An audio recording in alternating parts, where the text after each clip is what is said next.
Vermont. Yeah, where did we hear that? Jon Stewart. Okay, yeah, I remember that when he was on your pod.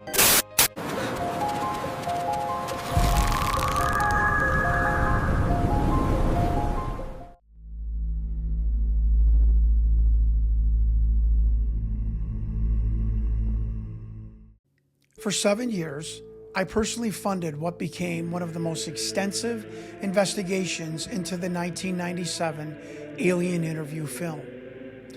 Of all the names, the documents, the interviews, alleged intelligence connections that crossed my desk, there was always one detail that completely stopped me and my investigators in our tracks.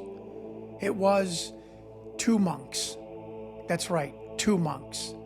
According to documents I received during my investigation, 2 Carthusian monks from Mount Equinox in Vermont were allegedly selected to participate as telepathic projection interviews conducted at the S2 Alpha Annex near Groom Lake.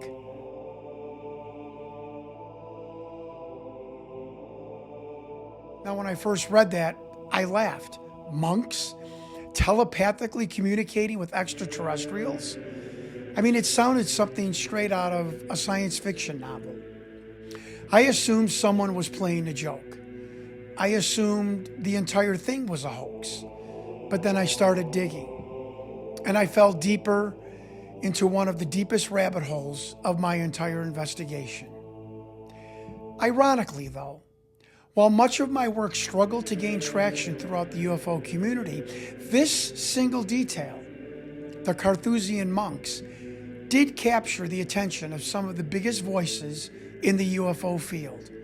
Chris Ramsey of Area 52, respected investigator UAP Gerb, and even Jesse Michaels of American Alchemy discussed this mysterious reference and what it might mean. So let's now take a look at their very brief conversation about the 2 monks from Vermont.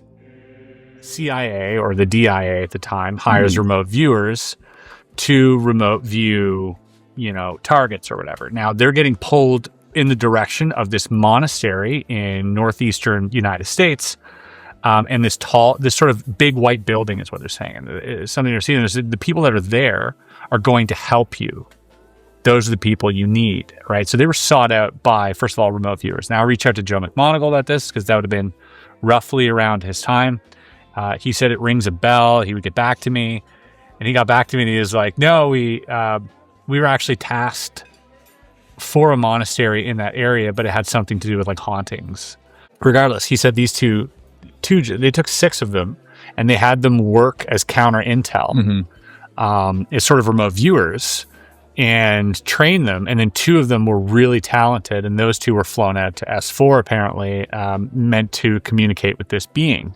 And so John said he has a guy on the inside. He won't tell me his name, and I credit to him because I've in person too. Like, just give me the name. Like, give me something, dude. I gotta go. I gotta go see this guy.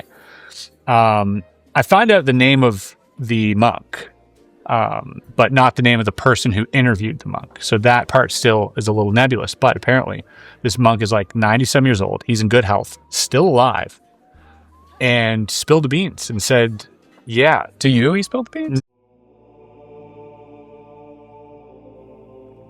So what is the actual story behind the Carthusian monks, level S4, and extraterrestrials? Well, here's everything that I know, and everything that happened to me while trying to answer that question. After nearly 9 months of being vetted by an anonymous emailer source with alleged ties to the Defense Intelligence Agency, and on my birthday in 2023, I received what was described as a retranscribed version of a DIA internal investigation memo concerning the 1997 alien interview theft. But one thing immediately stood out. The report didn't describe the footage as stolen film. Instead, it referred to it as an unauthorized viewing. That distinction was significant. In my opinion, it suggested the possibility of what intelligence professionals sometimes call a limited hangout. It's the release of partial information that acknowledges the event while controlling the larger narrative. Then something even more remarkable happened. The version identified specific military personnel and intelligence officials who were allegedly present in the room during the viewing of the alien interview film. But buried amongst those names were two entries that completely changed the direction of my investigation. Carthusian Monk number 1, Carthusian Monk number 2. Both identified as being from Mount Equinox, Vermont. I remember staring at those words. I couldn't stop thinking about them. Were they real? Was someone trying to make this document look ridiculous? Was there an extraordinary story hiding behind two names that almost everyone else would simply ignore? Those two monks would send me on one of the most unexpected investigations of my entire life. And that's where part 2 begins.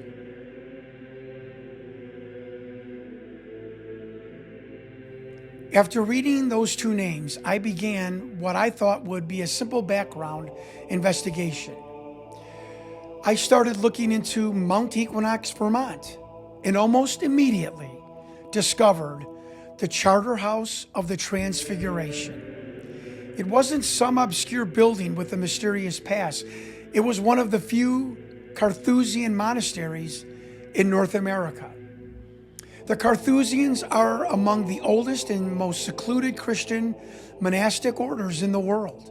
Their entire lives are devoted to prayer, contemplation, and service to God. Contrary to what many people believe, they do not take a formal vow of silence. Instead, they choose an extraordinary life of solitude. Their contact with the outside world is intentionally kept to an absolute minimum. These are men who spend decades living the lives of quiet reflection, away from public attention. And the more I learned about them, the stranger this entire story became. At first, I honestly wondered whether someone had inserted these names of two monks into an alleged intelligence document simply to make it look like the entire report was absurd. Was this someone's attempt to create a built-in straw man? Something so unbelievable that anyone reading the memo would immediately dismiss the entire document. I even found myself wondering if someone had borrowed the mystique surrounding monks from popular culture and woven it into this story to guarantee it would be eventually laughed out of the room.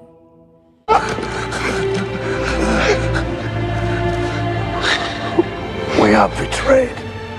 My son.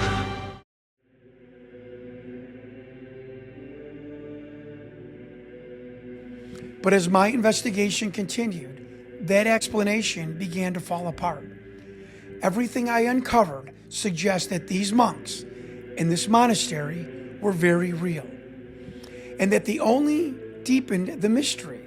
Because now the question wasn't whether the monastery existed.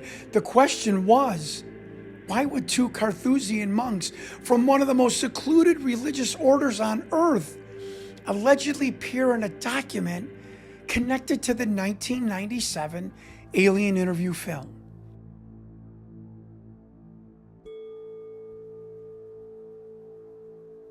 After what I had learned about the Carthusian monks in the Charter House of the Transfiguration, something unexpected happened. I received another email. This one came from a completely different source. And to this day, I haven't and will never reveal that person's identity under any circumstances. The email wasn't sensational. There were no dramatic introductions, no attempts to convince me.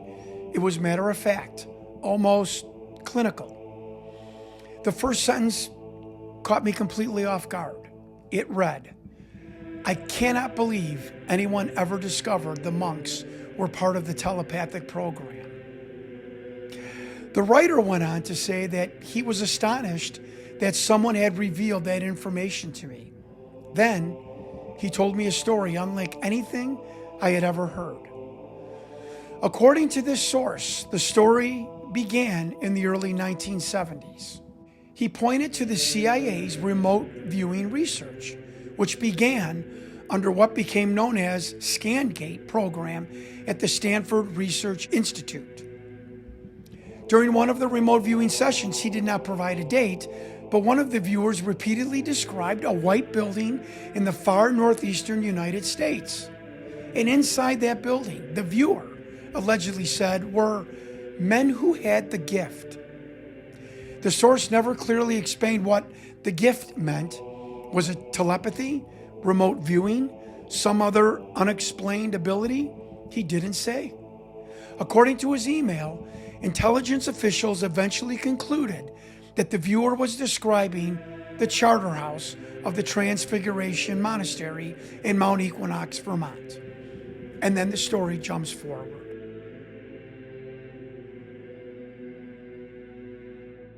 My source claimed that 6 Carthusian monks were quietly recruited to assist in highly classified Cold War counterintelligence operations in West Germany. He never told me exactly what happened, what the operations were about. In fact, he specifically said he could not. The only clues he offered were that the monks helped identify double agents and assisted in locating foreign intelligence targets. Then came the most extraordinary claim of all. According to this source, as the Cold War began winding down, 2 of these monks, described as possessing extremely exceptional abilities, were selected to participate in what he called telepathic or thought projection interviews with extraterrestrial beings at the S2 Alpha Annex near Groom Lake. I had no way of independently verifying these claims, but the details didn't stop there. The source told me that one of those monks, identified only as Brother Joseph, possessed an extraordinary ability during these alleged sessions. He described Brother Joseph as sitting quietly for just a few moments, then immediately speaking, almost without pause, verbally relaying what he believed the being was communicating. The source said the military personnel watching these sessions were stunned by the speed and accuracy which the information was allegedly delivered. One general, according to this email, supposedly compared it to an old stock market ticker machine of the 1920s. You know the ones, a constant stream of information with virtually no delay. As the months passed, my source gradually became more comfortable communicating with me. Then one day, he sent something to me I never expected, a photograph. He told me it was Brother Joseph, taken sometime during the 1980s. Whether that identification is accurate, I cannot independently confirm. But this is the photograph I received.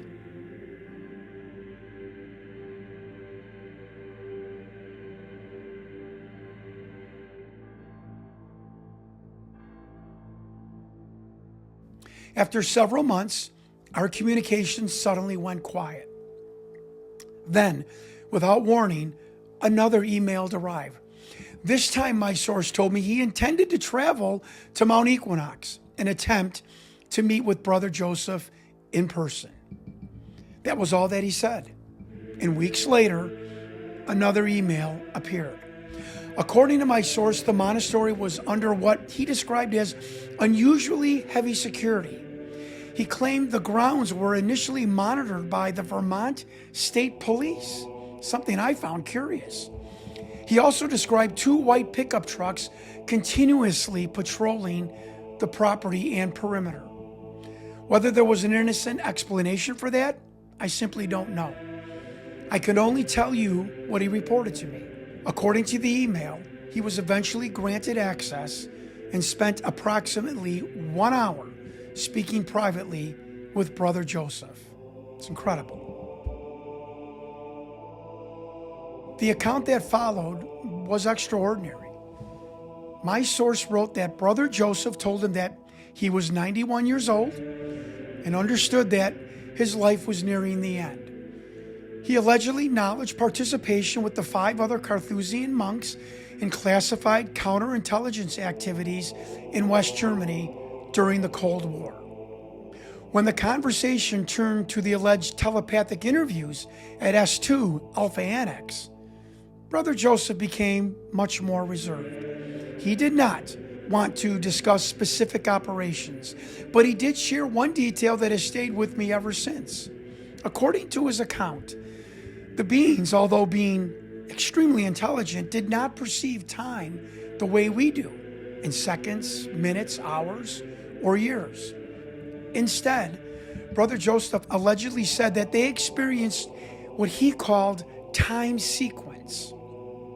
Now, my source struggled to explain what that meant. He wrote that beings appeared to experience events layered upon each other, almost simultaneously, rather than as a single linear progression. Brother Joseph reportedly joked that the beings possessed extraordinary intelligence, yet it took him repeated conversations for several days before he believed he understood what the beings were trying to communicate about the nature of time itself. As their meeting came to an end, the conversation became much more ordinary. Brother Joseph spoke about life inside the Carthusian order. He explained that the monks generally followed a simple, largely vegetarian diet, eating meat only occasionally. He also clarified a common misconception. The Carthusians do not take a formal vow of silence. Rather, they intentionally limit the contact with the outside world, believing that solitude, prayer, and contemplation are essential parts of their vocation and their relationship with God. Then, just as suddenly as our correspondence had begun, it ended. The email stopped, and I never heard from my source again.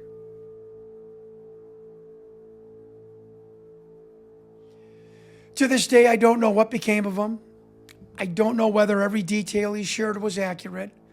I only know what he sent to me and what I was able to investigate, and what remains as one of the most unusual chapters of my 7-year investigation into the 1997 alien interview film. The story of Brother Joseph and the Carthusian monks and the mystery of Mount Equinox remains exactly that, a mystery.